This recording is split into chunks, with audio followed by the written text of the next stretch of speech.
అందరికీ వందనాలు. నేను ప్రీవియస్ ఒక వీడియో చేశాను. అదేంటి అంటే ఆదివారం ఆరాధన కాదు, శనివారమే నిజమైన ఆరాధన. ఆదికాండం నుంచి ప్రకటన గ్రంథం వరకు ఇది ఎక్కడ కూడా ఆదివారం ఆరాధించినట్టు ఎక్కడ లేదని చెప్పేసి నేను ఒక వీడియో చేశాను. ఎవరైతే చూడలేదో నా వీడియోస్ వెళ్ళి ఆ వీడియోని అయితే చూడండి.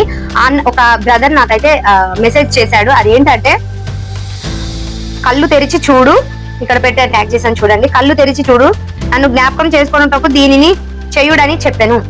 1 కొరింథీయులు 11వ అధ్యాయము 25వ వచనం కూడా అందులో కూడా ఉంటుంది. ఈ ప్రకారము భోజనమైన పిమ్మట ఆయన పాత్ర ఎత్తుకొని, ఈ పాత్ర నా రక్తమునైనా క్రొత్త నిబంధన, మీరు దీనిలో త్రాగునప్పుడెల్లా నన్ను జ్ఞాపకం చేసుకున్నటకై దీన్ని చెయ్యుడని చెప్పాను. మీరు ఈ రొట్టెను తిని ఈ పాత్రలోని త్రాగునప్పుడెల్లా ప్రభువు వచ్చు వరకు ఆయన మరణమును ప్రచురింతురు. ఆయన మరణాన్ని జ్ఞాపకం చేసుకోవడానికి ఈ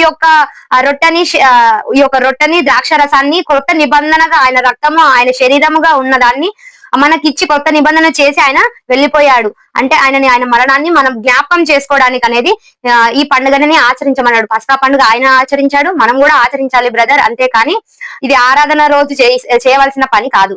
కాబట్టి ఆరాధన అనేది శనివారం అనేది ఆ వీడియోలో చెప్తే మీరు ఈ యొక్క కళ్ళు తెరిచి చూడు, ఈ యొక్క అధ్యాయాలు ఉన్నాయని చెప్పేసి అన్నాడు. ఇది సందర్భం అనేది కరెక్ట్ కాదు. ఈ సందర్భం యాషో మెసేవారు ఈ పండుగను ఆచరించాడు. ఆ సందర్భంలోనే ఈ యొక్క రొట్టెను ఆయన మరణాన్ని జ్ఞాపకం చేసుకోవడానికి ఈ యొక్క పండుగను ఆచరించమని చెప్తున్నాడు. ఆదివారం ఆరాధన చేయమని, ఆ రోజును జ్ఞాపకం చేసుకోవడానికి చేయమని చెప్పలేదు. కాబట్టి ఈ వీడియో మీకే బ్రదర్. ఇంకా కావాలనుకుంటే నాకు చెప్పండి, నేను ఇంకా వీడియో చేయడానికి ప్రయత్నిస్తాను. నచ్చితే లైక్ చేయండి, షేర్ చేయండి, కామెంట్ చేయండి. షలోమ్.